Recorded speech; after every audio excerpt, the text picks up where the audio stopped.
Halo para pendengar, gue baru aja nih nonton salah satu anime isekai terbaru yang rilis musim ini, yaitu Tensei Shitara Ken Deshita, atau mari kita sebut sebagai Isekai Pedang. Karena minggu ini episode 3-nya sudah rilis, maka ini adalah waktu yang paling tepat untuk ngebahas pendapat gue setelah nonton 3 episode pertama anime ini. So, langsung aja, mari kita mulai.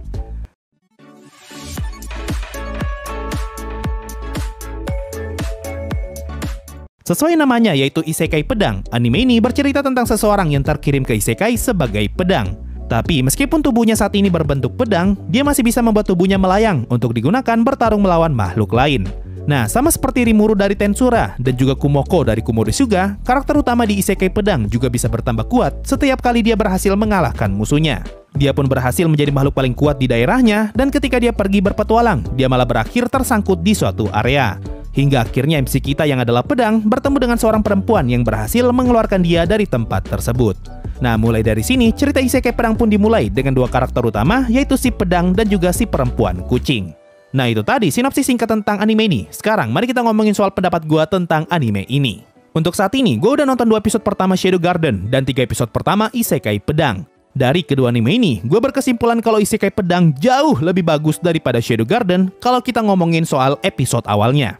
Hal ini bakal gue bahas lebih jauh kalau episode 3 Shadow Garden sudah rilis. Intinya episode 1 Shadow Garden terlalu membosankan dan animenya baru kelihatan menarik di episode kedua. Sementara Isekai Pedang sudah berhasil menarik perhatian gue sejak dari episode 1. Bahkan sampai episode 3 pun gue masih sangat tertarik untuk lanjut nonton animenya. So, untuk saat ini gue merasa kalau Isekai Pedang adalah anime Isekai dengan awalan yang paling kuat di musim ini. Gue sebelumnya sudah pernah baca versi manga Isekai Pedang, dan gue sudah baca lumayan jauh, jadi gue udah punya gambaran akan seperti apa animenya nanti. Nah, jujur, gue nggak begitu terkesan ketika baca versi manganya. Tapi, ketika gue nonton versi animenya, ternyata animenya sangat memuaskan. Feel 3 episode pertamanya tuh mirip seperti episode 1 Black Summoner, yang terasa sangat hidup dan penuh dengan musik khas medieval fantasy, yang berhasil ngebuat gue tidak merasa bosan sama sekali.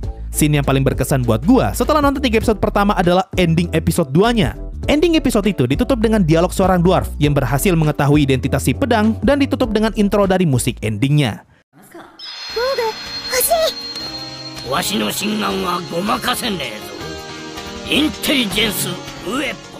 Nah, episode ini berhasil ngebuat gue terkesima. Bahkan gue sempat ketawa puas ketika ngelihat cliffhanger ini. Gue pribadi sangat suka dengan anime yang mampu memberikan kesan di akhir episodenya. Dan episode 2 Isekai Pedang berhasil memberikan kesan tersebut. So, bisa dibilang impresi pertama gue untuk anime ini sangatlah bagus. Hal lain yang gue suka dari anime ini adalah cara animenya memperlihatkan status, skill, dan juga levelingnya si pedang. Kalau kalian nonton anime ini dengan headset, kalian bakal mendengar sound effect setiap kali si pedang menaikkan statnya. Nah, detail kecil berupa sound effect ini berhasil memberikan rasa satisfying ketika si pedang berhasil naik level. Malahan harusnya versi anime Kumodesuga ngikutin cara Isekai Pedang dalam urusan status window dan juga tampilan statnya. Kalau di anime Kumodesuga, status windownya Kumoko hanya berupa tulisan tanpa adanya sound effect sama sekali. Malahan pada beberapa scene, status windownya Kumoko hanya berupa tulisan yang kayak numpang lewat. Hal ini tentu saja ngebuat feel status windownya Kumoko terasa hambar, berbeda dengan status window yang dimiliki si pedang.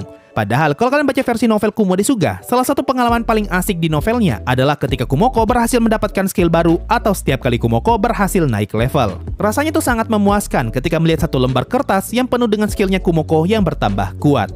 Nah, perasaan puas ketika baca light novel Kumodesuga justru berhasil gue dapatkan di anime Isekai Pedang. Ini dikarenakan status windownya yang lebih menarik dan adanya sound effect. Scene bertarung di anime ini pun terlihat bagus dan bukan cuma gambar slideshow yang digerakin. Bahkan scene pertarungan si pedang yang ada di episode 1 juga terlihat menarik, meskipun pada saat itu si pedang ditampilkan dalam bentuk CGI.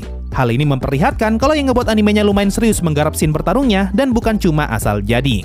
Dan hal yang paling ngebuat anime ini berkesan adalah karakter cewek kucingnya, yaitu Fran.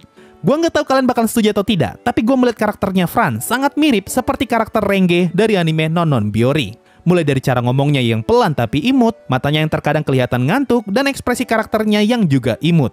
Rasanya gue kayak lagi ngeliat Renge yang masuk isekai. Padahal ketika dulu gue baca mangganya, gue sama sekali tidak mengira kalau karakternya Fran akan dibuat sebagus ini. So, untuk saat ini, gue sama sekali belum menemukan kekurangan di anime Isekai Pedang. Karakter utamanya lovable, status windownya satisfying, musiknya nggak pernah sepi, scene bertarungnya bagus, animenya juga pintar ngebuat cliffhanger, dan pacing animenya tidak ngebuat bosan. Pokoknya buat gue pribadi, 3 episode pertama Isekai Pedang sangatlah sempurna. Cuma sayang ketika gue cek di My Anime List, ternyata versi anime Isekai Pedang justru malah dapat rating yang cukup rendah, yaitu 7,4. Minimal bagi gua, anime ini pantas berada di rating 7,8 sampai 8.0. Setidaknya anime ini berada jauh di atas Gaikotsu Kishima, Mobuseka, ataupun Lea Dale. Tapi ingat, ini baru 3 episode pertama. Tidak menutup kemungkinan kalau episode-episode berikutnya malah ngebuat animenya jadi jelek, atau bisa juga malah makin bagus. Nah itu tadi pendapat gue soal 3 episode pertama anime Isekai Pedang. Siapa di antara kalian yang sudah nonton anime ini? Apakah menurut kalian bagus atau justru biasa aja? Dan apakah kalian memikirkan hal yang sama dengan gua, di mana Fran terlihat sangat mirip seperti Renge? Coba komen di bawah. Mungkin itu saja untuk video kali ini. Makasih semua yang sudah mendengarkan sampai di titik ini. Sampai jumpa di video berikutnya dan bye-bye.